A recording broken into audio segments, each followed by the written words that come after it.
Okay, hello, good morning, good evening, good afternoon. I'm coming back with you all because one, I sell my post every day, but two, I want to talk about Dr. Cheyenne Bryant and this whole credibility thing that's going on with her. But she's not the central focus. It's just that I think this is an opportune time to discuss something that I found maybe back in December, and I talked about it on my personal Facebook page, and I've just been talking about it in conversation with other Black women.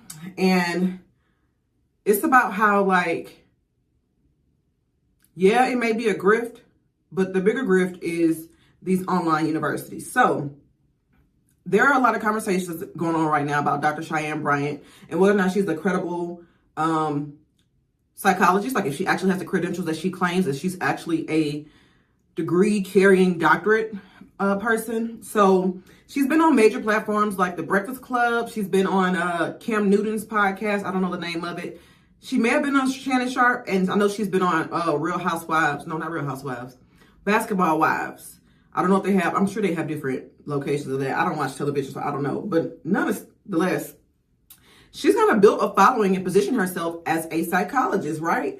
And naturally, because of the things that she said, other people who are credentialed and have experience in the industry are questioning her, whereas other people who don't know any better are following her, or at least they can resonate. And I'm not here to confirm or deny anything. What I want to talk about is that situations like this don't happen in a vacuum, right? And what I mean by that is, when you look at places like Argosy University, that's where she claims she attended school.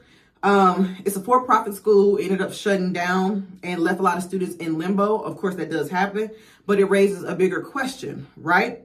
How many people start in systems like that and then they realize like something was off, right? Or it actually wasn't a good decision because they pursued it for different reasons, or maybe not the right reasons at the moment. And understanding that you may have like signed up and participated, she may have very well taken some classes, but you didn't complete it. And you walk away and you still carry that credential with you and you make that an identity. It's so many institutions, especially churches, who will try to have schools and academic institutions that are not through the, I want to say board of education. That's not the word. Yeah, I know the people I'm trying to say, but it's not accredited by any type of regional board, any type of national board, or anything like that. And it's like, there's research on this, not the way that people walk away kind of still holding on to the credential or the title or the identity of it all, but how these schools are preying on people. And I can't blame people for trying to flip the script once they realize it's not right for them, although that is dangerous and risky. But it's like, it's a scam going on. It ain't just Dr. Bryant, right? So there's research on it by a doctor.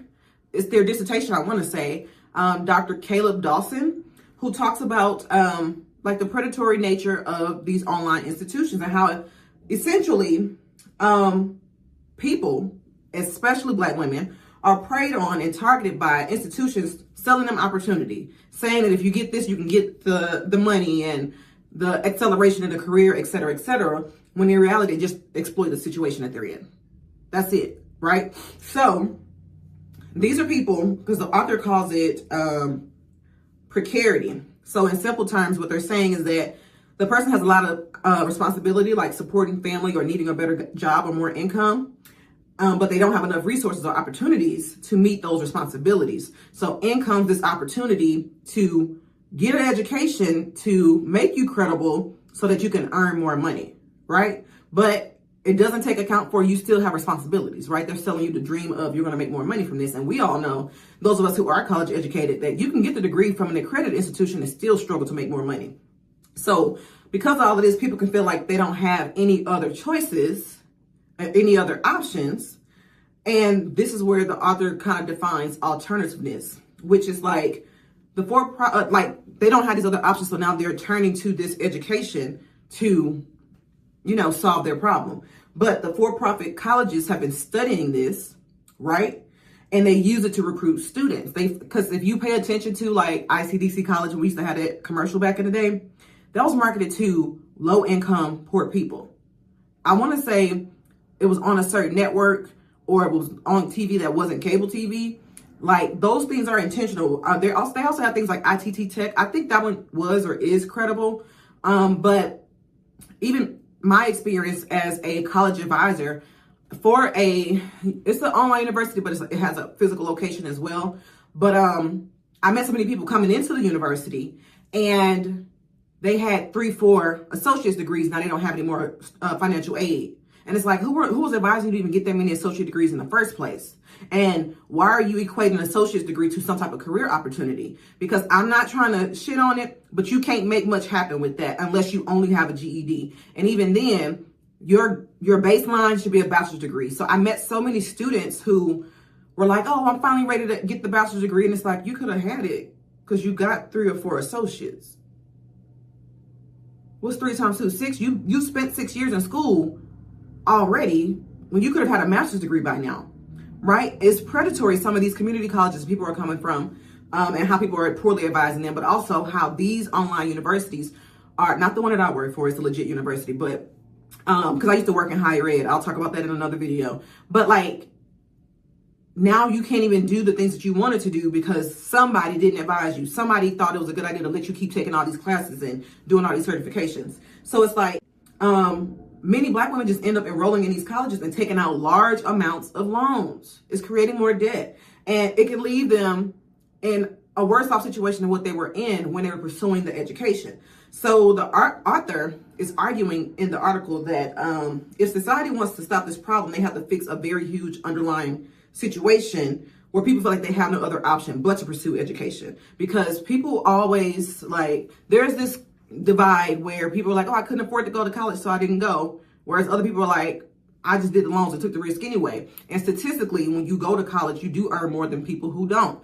But there are real barriers that are in the lives of many people that prevent them from going to college and pursuing their education. So it's kind of like a catch-22. What other options do you have? Because our society doesn't necessarily encourage entrepreneurship. That's something that people who thrive and do it well, they scrap and white knuckle it to get it right, or they've come from a family where they have the means to figure it out and fail fast and, recover. But nonetheless, when you're in these precarious situations, you're not asking about like the credibility of the university. You don't understand the need for them to be accredited through our academic or regional affiliates or through like a national affiliate.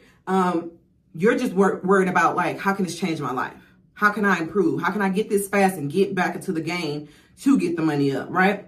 And that's how the people are ended up in debt. And they're in positions that they weren't really prepared for. And you are not only enrolled into a doctor program, doctor is hard, okay? I don't care if it's online or in person, it's hard, okay? They tell you don't get married, don't have no life transitions, try not to have no kids. People still do it anyway, of course, but it's a hazing ritual, okay? It's a lot. I mean, I say that as a person who only has a master's degree, but I took a lot of classes with doctorate students. And yeah, so like the credentials do matter. And I think that what's missing in this conversation about Dr. Bryant not having any credentials is that people don't know to ask those things. People don't care to ask about those things. What they really want is the end goal, which is the help or the thing or the service that you're selling, the solution that you're trying to provide. And I don't know what that is for her because I don't follow her. I don't engage with her content online. I have seen her here and there. I don't know what she's selling. But in the same vein, she's pushing something like these online universities are pushing something. And I'm not saying that she has any ill intentions behind whatever she's doing. I'm just saying that what systems keep producing situations like this in the first place? And is a lack of awareness and a lack of knowledge and people not doing their due diligence. And I think part of that is people don't want to stick to the traditional route of just going to a traditional 4-year university for a bachelor's and then so on and so forth. There will always be people who try to short or cheat the system. And I'm not saying that's what she did. What I'm saying is these schools are recruiting and scouting people in certain situations. And because it just happens to line up to what you think you need, you're going for it and you're going into it with, rose-colored glasses. So, yeah, like I'm not really necessarily trying to defend her or anything like that, but I am trying to explain how people are put in these positions and people can be positioned as experts as well as these universities being able to position themselves as accredited because you think that because it has university in the title that it's actually accredited and it's not. So when people are questioning credentials, I want us to be just as critical with the institutions as we are with the individuals who are, you know, coming out talking about whatever they're talking about. So yeah, like I wanted to just say that quickly because people are looking for a way out. People are trying to figure out, what am I going to do in this economy where Black women are being laid off, where we have the highest unemployment rates, and there's so many changes in the government. Like, what can I do? Look at the paths that are already laid out and see how can I fit within that. Or if you want to pivot, I was talking about that the other day. If you want to pivot, I don't know why my moo was like leaning like that. Either way, if you want to pivot, what are the alternatives that still provide things? Because I'm in this space now where with the coaching I want to do, even like me and one of my mentors, I was talking to him about my business plan, and he was like, okay, I love all of this, but where's the credibility? And like Dr. Cheyenne Bryant has said recently, I'm divine and I'm called by God. That's in so many words is what she was saying. It's like, that's how I feel too. But when you're dealing with people's trauma, you got to be responsible. There's a responsibility. And I think that's what people are just communicating overall in this conversation. There's a responsibility that comes with claiming that you are a doctor, working with people's trauma, saying that you're going to give people a certain outcome. You have to handle that responsibly. But I remember back in 2018, I believe, there was a young lady by the name of Dr. Kelsey who was portraying herself as a therapist, and she did not have any ethics. She would text people to have sessions with them. She would not have any emotional maturity with the conversation she was having with people. She was not handling with people with care, and it had come out online that she became a doctor and she was accredited through this church that was giving her these classes and this education. And if you've been a part of the church life, like I've been a part of the church life, thankfully I don't come from a church background like that, but I am aware that it exists, where some of these churches operate beyond the scope of being philosophers of religion, being preachers and spiritual advisors of the word of the Bible. And they will try to do things such as coaching and counseling, because just because you went to seminary doesn't mean that you're a therapist. They have a master's in counseling, a master's in therapy, a licensed practitioner of counseling for a reason.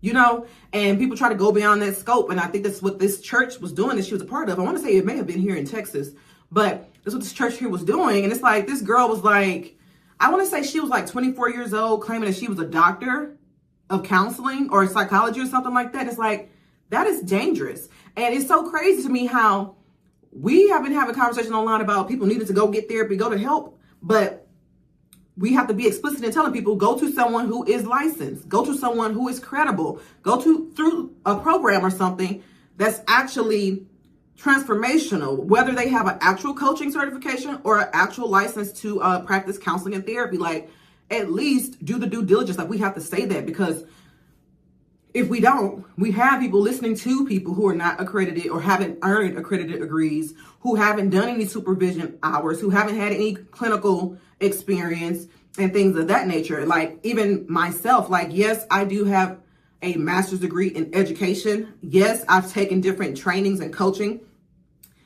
I know what I'm doing, and I know how to handle people with care.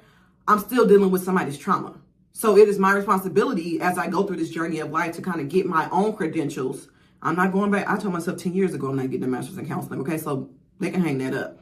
But I will try to get training on handling trauma. I will get training or get a certificate in coaching through the IFC, which is like a governing organization. We know coaching is it's not a regulated type of thing that you can do, but still just being responsible. And it's like, it's so many people out here just pushing the grift, because people bringing up Dr. Umar too. And it's like, we got to really examine what's really happening here and how these things happen. And it is that lack of awareness and that need to change your situation to where you skip the due diligence of checking for accreditation and validity of these programs and these schools. So I just want to go on a tangent or whatnot before I get started with the rest of my day. And yeah, I hope y'all enjoyed it. Give me your thoughts. Like, have you enrolled in programs like this? Do you know people who be in programs like this? Because sometimes these people who end up in these situations, they can be the most arrogant sometimes. And what I mean by that is they really do believe the credibility or authority of these degree programs until they're met with the reality that, oh, these credits don't transfer. You can't use this. This doesn't qualify you. And they'll be out here just saying like, oh, I got a doctorate degree in this and I got a master's degree in that. And the whole time, I ended up on a date with a man who claimed he was a lawyer. And when he told me the university, I'm like, that don't sound right. And when I questioned him about it, he was like, why I gotta have the white man's paperwork? Child, get the hell on. So yeah, people be out here, because some of them know what they're doing. A lot of them don't. Either way, it's still a systemic issue that we need to address. So take that same energy that y'all putting towards Dr. Bryant and put it towards these predatory schools and these scamming ass schools. That's all.